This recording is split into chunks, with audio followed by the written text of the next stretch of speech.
ഈരാറ്റുപേട്ട നഗരസഭയിൽ sports council രൂപീകരണത്തിന് മുന്നോടിയായി സ്വാഗത സംഘം രൂപീകരണ യോഗം സംഘടിപ്പിച്ചു.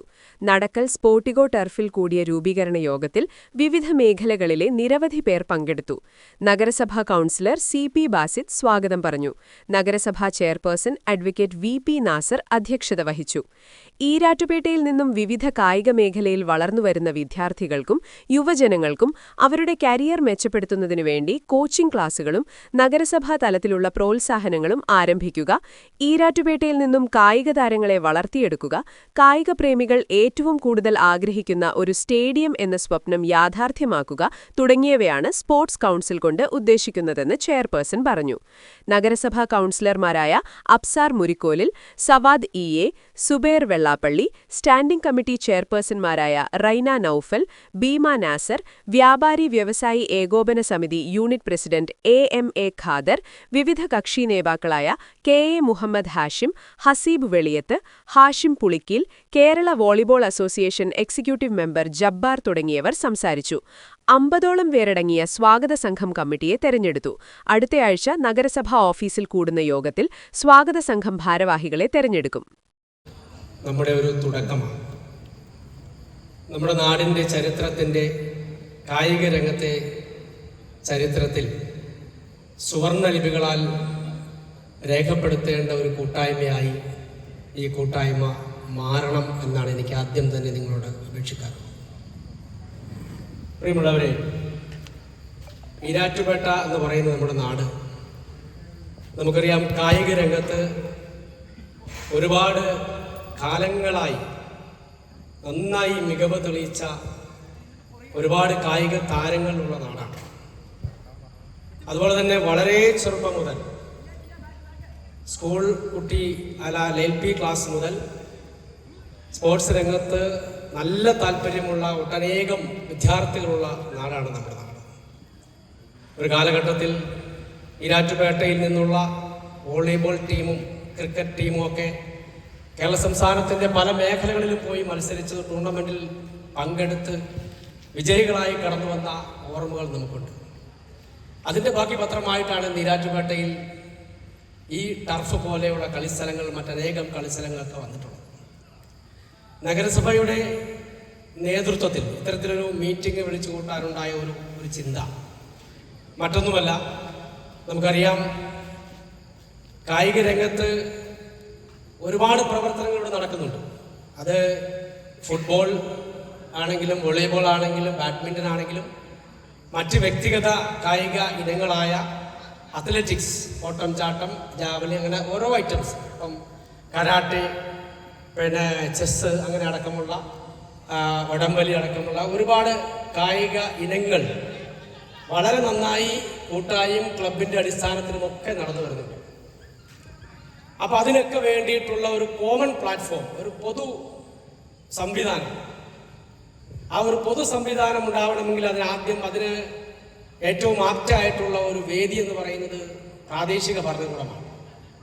ആദ്യം തന്നെ ഒരു കാര്യം ഞാൻ ഓർക്കുകയാണ്. നഗരസഭ ഭരണസമിതി കഴിഞ്ഞ കാലങ്ങളെ വെച്ച് കമ്പയർ ചെയ്യുന്നതല്ല, പക്ഷേ ഈ ഭരണസമിതി അധികാരത്തിലേറിയത് മുതൽ ഞങ്ങൾ ഓരോ ഭരണസമിതിയിലും പറഞ്ഞു പോകുന്ന കാര്യമാണ്. 29 ജനപ്രതിനിധികളും കക്ഷി രാഷ്ട്രീയത്തിന് അതീതമായി നാടിൻ്റെ വികസനത്തിന് വേണ്ടി, ഈ നാട്ടുകാരുടെ വെൽഫെയറിന് വേണ്ടി ഒറ്റക്കെട്ടായി നിലകൊള്ളണം എന്നുള്ള ഒരു മെസ്സേജ് അതെല്ലാ മെമ്പേഴ്സിൻ്റെ ഭാഗത്തുനിന്നും വളരെ കൃത്യമായി നമ്മൾ കീപ്പ് ചെയ്താണ് മുന്നോട്ട് പോകുന്നത്.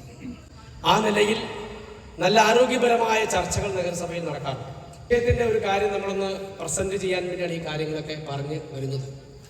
അപ്പോൾ ഈരാറ്റുപേട്ട എന്ന് പറയുന്ന സ്ഥലം നമുക്കറിയാം, ഒരുപാട് കാര്യങ്ങളിൽ നന്നായി പേരുകേട്ട സ്ഥലമാണ്. എല്ലാ നിലയിലും ഒരുപാട് നല്ല സൽപ്രവൃത്തികൾ നമ്മുടെ നാട്ടിൽ നടക്കുന്നു.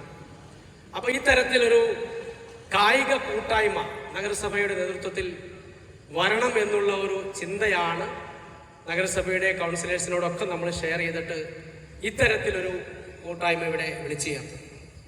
സ്റ്റേഡിയത്തിന് വേണ്ടി 1-2 സ്ഥലങ്ങൾ ഇങ്ങനെ നോട്ട് ചെയ്തിട്ടുണ്ട്, ശരിയാണ്. അപ്പോൾ ആ സ്ഥലങ്ങൾ വാങ്ങണമെങ്കിൽ നമുക്കറിയാം, അതിന് നഗരസഭയിൽ നിന്നും ഫണ്ട് നിശ്ചയമായി നമുക്ക് വെക്കാം. അപ്പോൾ ഒരു സ്ഥലം 2 ലക്ഷം രൂപ മാർക്കറ്റ് വാല്യൂ ഉള്ള ഒരു സ്ഥലം, ഈ സ്ഥലം തന്നെ നമ്മൾ കരുതുക. 2 ലക്ഷം രൂപ മാർക്കറ്റ് വാല്യൂ ഉള്ള സ്ഥലം നഗരസഭ ഫണ്ട് വിനിയോഗിക്കണമെങ്കിൽ അതിന് ഫെയർ വാല്യൂ എത്രയാണോ ഗവൺമെന്റ് നിശ്ചയിച്ചിരിക്കുന്നത് ആ തുക ഇടാൻ പറ്റും. ഉദാഹരണം പറഞ്ഞാൽ 2 ലക്ഷം രൂപ വിലയുള്ള ഒരു സ്ഥലത്തിന് ഫെയർ വാല്യൂ 65,000 രൂപ ഏകദേശമായിരിക്കും. ഒരു 4-1 മേളിൽ വരും. പിന്നെ 30% നഗരസഭാ കൗൺസിലിന് 30% ഫെയർ വാല്യൂ വർദ്ധിപ്പിക്കാനുള്ള അധികാരം. വില്ലേജ് ഓഫീസർക്ക് 5%, തഹസിൽദാർക്ക് 5%. അങ്ങനെ 40% ഫെയർ വാല്യൂ അധികരിപ്പിക്കാനുള്ള നിലവിലുള്ള ഫെയർ വാല്യൂവിൽ നിന്നും 40% കൂടി കൂട്ടാൻ. ഉദാഹരണം പറഞ്ഞാൽ 60 രൂപയാണെങ്കിൽ 60 രൂപയുടെ 40% എന്ന് പറയുന്നത് എത്രയാണ്? 25-30 രൂപയോളം വരും.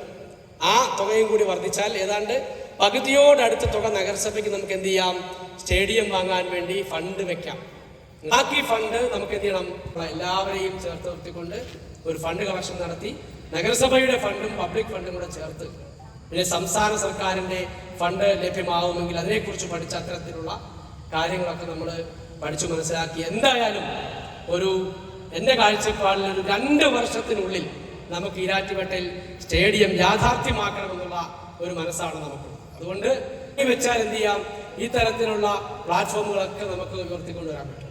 ആ നിലയിൽ നല്ല ഒരു ടീമുകളെ വളർത്തിക്കൊണ്ടുവരാനും വളർന്നു വരുന്ന കുഞ്ഞുങ്ങളെ നമുക്ക് കായിക മേഖലയിൽ കഴിവുള്ള മക്കളാക്കി വളർത്തിക്കൊണ്ടുവരാനും ഒക്കെ ഈ ഒരു കോർഡിനേഷൻ ഉപകരിക്കട്ടെ എന്ന് ആത്മാർത്ഥമായി ആഗ്രഹിക്കുന്നു. കാരണം കഴിഞ്ഞ കാലത്ത് ഭരിച്ചവർ മോശക്കാരെന്ന അഭിപ്രായമല്ല, വിശാലമായ കാഴ്ചപ്പാട്.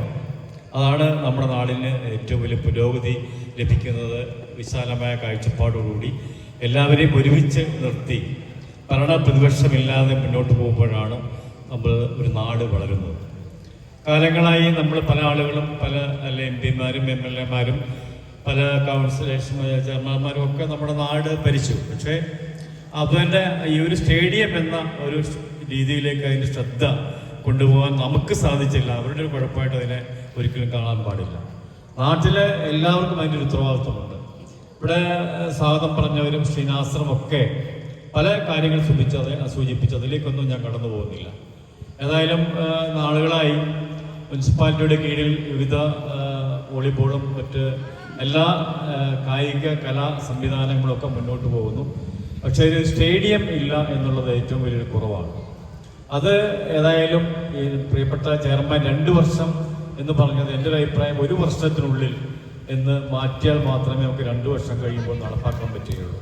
അപ്പോൾ ആ നിലയിൽ നല്ലൊരു കമ്മിറ്റി, കാരണം ഇത് ഒരു സ്പോർട്സുമായി ബന്ധപ്പെട്ട ആളുകൾ പങ്കെടുത്ത ഒരു യോഗം മാത്രമാണ്.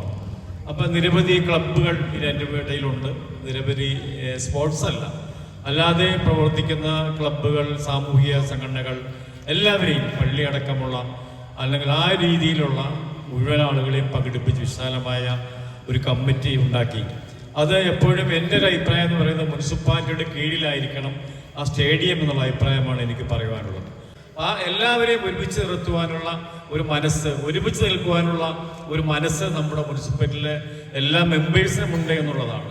വിശാലമായ ഒരു കാഴ്ചപ്പാടുണ്ടെങ്കിൽ നമ്മുടെ നാട് തീർച്ചയായും വളരും. അതിന്